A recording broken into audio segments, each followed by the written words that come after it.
Syaitonirrajim. Bismillahirrahmanirrahim. Assalamualaikum warahmatullahi wabarakatuh.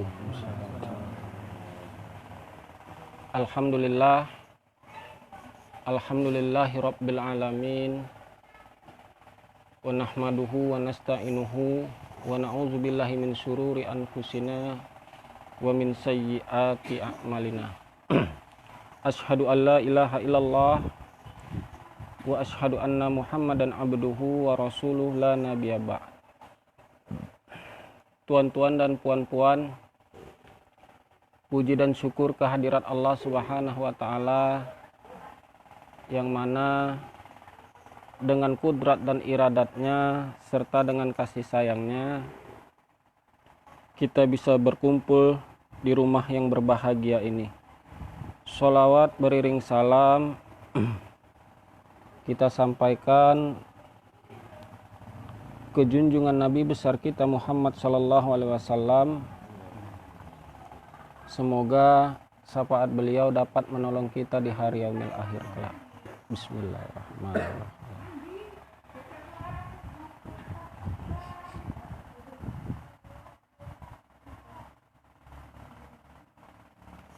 Tuan-tuan dan puan-puan,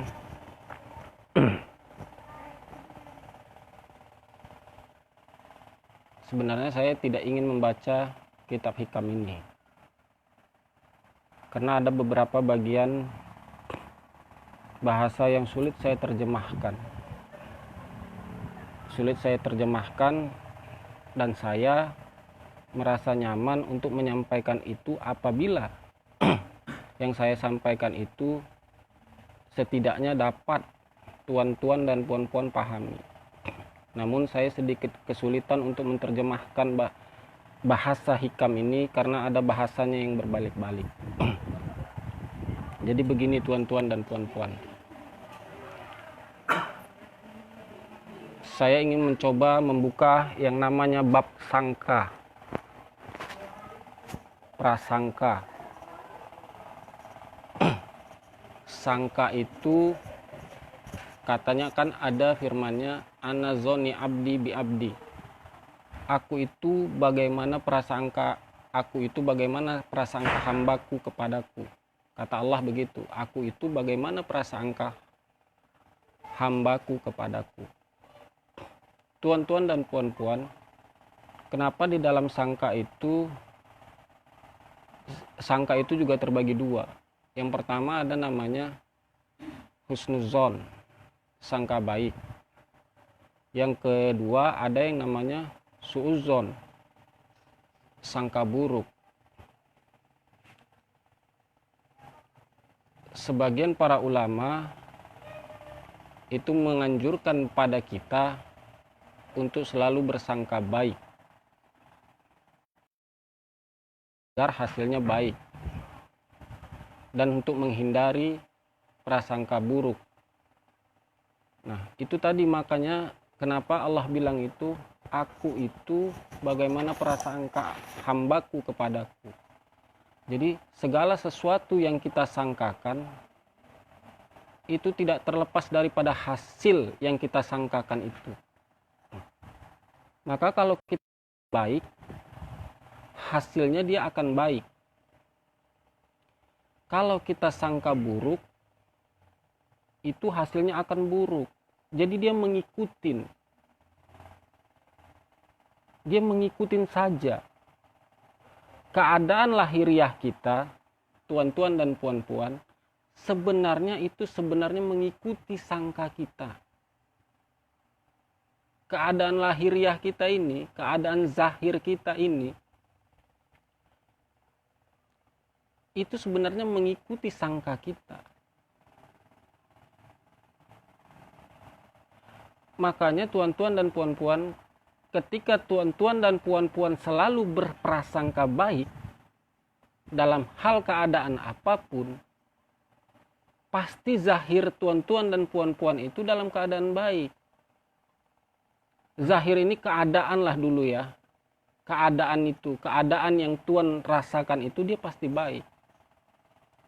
Contoh umpama, tuan-tuan tak punya duit, ditutup Allah rezeki tuan-tuan dan puan-puan hari ini. Namun tuan-tuan dan puan-puan tetap ada sangka baik kepada Allah Ta'ala itu. Pasti keadaan hari itu yang tuan rasakan zahirnya itu pasti baik.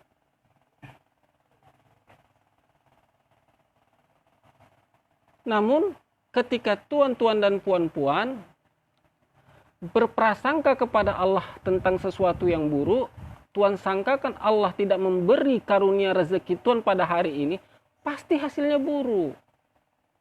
Zahir tuan itu pun akan memburuk keadaannya. Jadi tuan-tuan dan puan-puan, Allah itu sebenarnya mengikuti.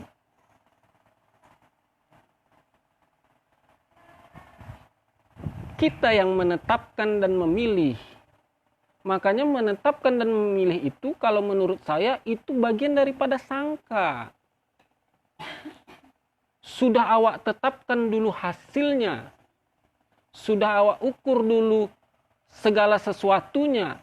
Itu sangka.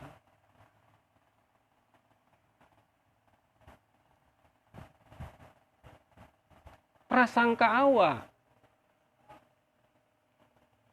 Makanya kita ini, orang yang berjalan kepada Allah ini, sesungguhnya disarankan itu untuk meninggalkan prasangka itu.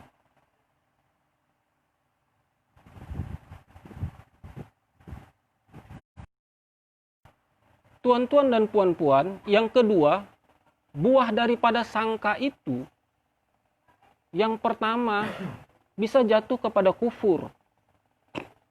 Kalau menurut saya. Kenapa? Di mana dia jatuhnya letaknya kepada kufur kalau sangka itu? Apabila yang dia sangkakan tidak sesuai dengan harapannya, maka kufurlah jatuh nikmatnya. Maka kufurlah dia jatuhnya. Tidak menerima ketentuan Allah, kalau menurut saya itu salah satu bagian daripada kufur, ingkar. Yang kedua, buahnya daripada sangka itu adalah apa? Ria. Kalau berhasil yang kita sangkakan, sesuai dengan harapan dan kehendak kita, apa jatuhnya? Ria. Kan? Sudah kuduga, berhasil jadinya. Kan? Begini kejadiannya. Allahnya hilang, tapi sangkanya duluan muncul. Yang terbit itu, yang didahulukan itu sangkanya. Tidak ketentuan yang didatangkan Allah itu pada dirinya. Makanya kita itu dihindari untuk berprasangka. Ada kajian lain juga tuan-tuan dan puan-puan mengenai sangka ini. Ada sebagian daripada ulama mengatakan sangka itu sebagian daripada najis batin. Benar.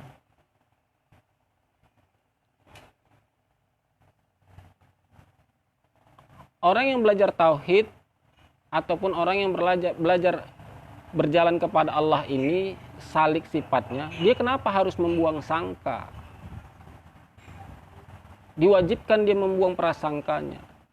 Bukan hanya saja sangka baik yang bukan saja hanya sangka buruk yang harus dibuangnya, tetapi sangka baik pun harus dibuang. Itu makanya saya katakan buah daripada sangka itu dua. Kalau dia tidak kufur, dia ria. Kita harus membuang keduanya, sangka itu. Jadi bagaimana?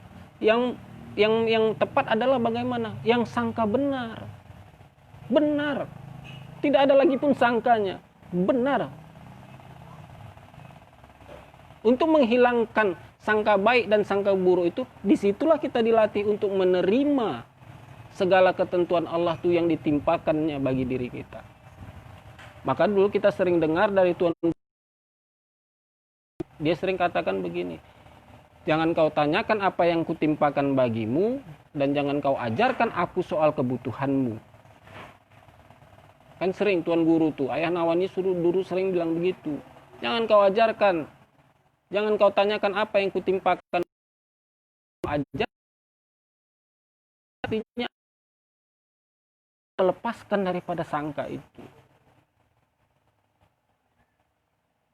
Sangka baik itu menjebak tuan-tuan dan puan-puan, apalagi sangka buruk. Sangka baik saja bisa menjebak diri kita jatuh dalam kehinaan yang namanya ria, apalagi sangka buruk. Jadi kita harus disuruh menghindarkan sangka itu. Menerima sajalah ketentuan Allah itu. Tapi kan namun kan sulit. Kalau sedap kali dapatkan kajinya itu. Namun sulit. Tandanya orang yang bakal dikikis Allah prasangkanya itu selalu saja dia ditimpakan yang tidak sesuai dengan akal dan kehendak dan pilihannya. Itu tanda Allah sedang mulai menghancurkan prasangkanya. Jadi tuan-tuan dan puan-puan, apabila ada kehendak selera tuan-tuan dan puan-puan, ataupun ada sesuatu yang masuk akal tuan-tuan dan puan-puan, namun tidak terjadi, sesungguhnya itu kasih sayang Allah untuk membuang prasangka tuan-tuan dan puan-puan. Malah kita harus berhati-hati apabila segala sesuatu yang kita kehendaki, yang kita pilih, yang kita tetap, ataupun yang kita perkirakan itu terjadi bagi diri kita, disitulah kita harus waspada. Wajib kita waspada.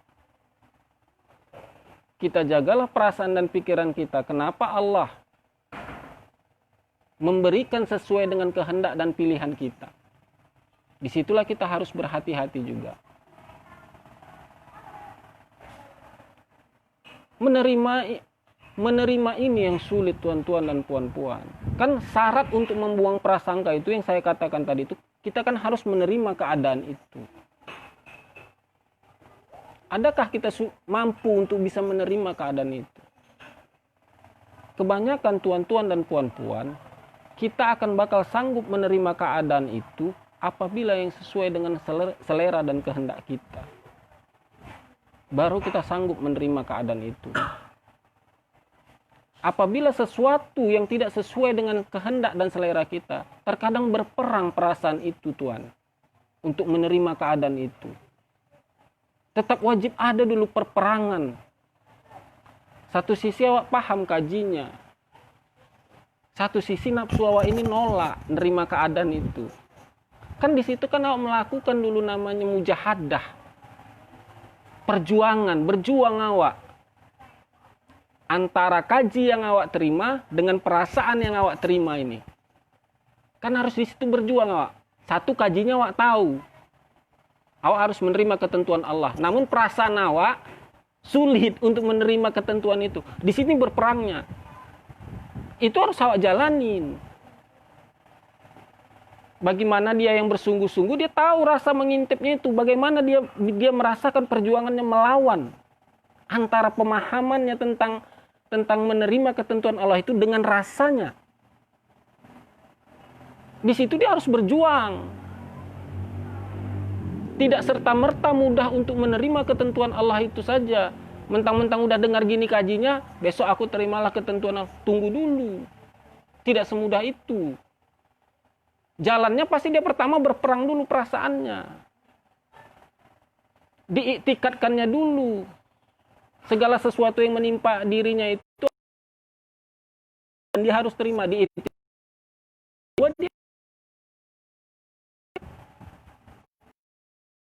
Begitulah dia dulu. Sampai akhirnya dia lazim menerima. Baru mulai terbuang sangkanya. Nggak bisa tuan-tuan dan puan-puan serta-merta saja. Tidak bisa, sulit. Tuan-tuan dan puan-puan, satu lagi yang ingin saya sampaikan. Terkadang Allah itu terukur bagi kita apabila sesuai dengan keinginan kita. Banyak kita mengukur Allah Ta'ala itu sesuai dengan perasaan dan pikiran kita. Allah Maha Besar, Allahu Akbar, Alhamdulillah. Ucapannya nampaknya baik secara zahir tuan-tuan dan puan-puan. Namun dalam bentuk rasanya, dalam bentuk pandangan perasaannya, sebenarnya dia sudah mengukur. Ada terjadi pengukuran di situ. Ini memang sebenarnya agak halus kasar ini memang sebenarnya. Tak dibilang kasar, dia halus. Kalau mana yang tahulah menilainya. Saya memang baru memahaminya. Tapi kan seorang syekh. Ketika ia pergi mengajar, ada yang mengabarkan bagi dirinya, "Tuan, kapal engkau terbakar." Apa kata tuan saya itu? "Alhamdulillah." Selang beberapa saat kemudian ada lagi murid yang menyampaikan kepada tuan saya itu, apa katanya? "Alhamdulillah." Coba, bagaimana memahami perasaan syekh itu pada saat itu? Kenapa dalam dua kabar yang disampaikan kepada dirinya, satu yang sifatnya merugikan bagi dirinya dan satu yang sifatnya menguntungkan bagi dirinya, namun pada keduanya dia sanggup mengatakan alhamdulillah. Lalu bertanya seorang murid itu kepada tuan syekhnya, apa katanya? "Tuan, kenapa engkau pada saat dikabarkan bahwasanya kapalmu itu terbakar, engkau mengucapkan alhamdulillah? Dan kenapa pada saat disampaikan kabar bahwasanya bukan kapalmu yang terbakar, kenapa engkau ucapkan kepada alhamdulillah?" Apa jawab syekh itu? "Yang kulihat adalah perasaanku. Sedih tidak perasaanku pada saat kapalku terbakar. Dan kulihat juga perasaanku, senang enggak perasaanku pada saat tahu bukan kapalku yang terbakar." Ternyata tidak pada keduanya. Hatiku tidak sedih mendapat kabar bahwasanya kapalku terbakar, dan hatiku tidak senang bahwasanya bukan kapalku yang terbakar. Artinya apa? Berarti dia pada saat itu tidak. Allah itu mengukur, tidak diukurnya Allah itu dengan yang terjadi bagi dirinya. Dia lihat Allah pelihara perasaannya, tidak takjub kepada keduanya, tidak sangkut pada keduanya. Maka dia ucapkan alhamdulillah. Itu yang pas. Awak kan tidak. Maka saya bilang halus kasar. Nampaknya di luarnya halus, tapi di dalamnya kasar. Nampak di luarnya kasar, padahal dalamnya permainannya halus. Selipnya sikit aja. Kemana tautnya perasaan awak terhadap kedua kejadian itu? Itu kan akhirnya berkaitan dengan sangka. Oh, begini ternyata.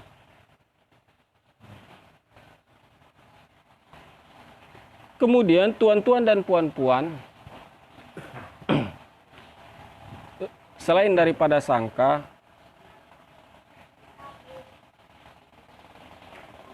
ada beberapa hal juga, ada satu hal lagi yang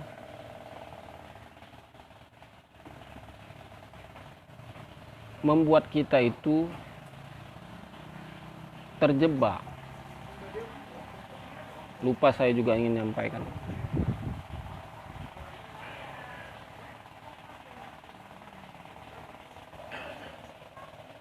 Jadi teruslah tuan-tuan dan puan-puan. Berjalan saja terus sampai mana batasnya nanti akhirnya.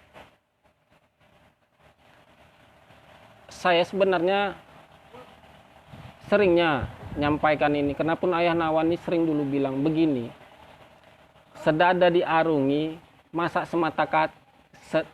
semata kaki itu tidak terlalu. Sedada itu sanggup awak ngarunginya. Masa semata kaki itu nggak bisa awak lewati. Kita ini udah lama berjalan tuan-tuan dan puan-puan. Jadi teruskanlah. Udah banyak yang kita lalui. Pengorbanan, perasaan, pikiran, keadaan. Sudah banyak kita jalan. Sudah juga banyak yang kita apakan, kita lewati. Masa yang tinggal semata kaki lagi, barat katanya, yang sedikit lagi, masa nggak sanggup kita jalani. teruslah berjalan, walaupun sakit bagaimanapun, teruslah berjalan sesuai dengan keadaan.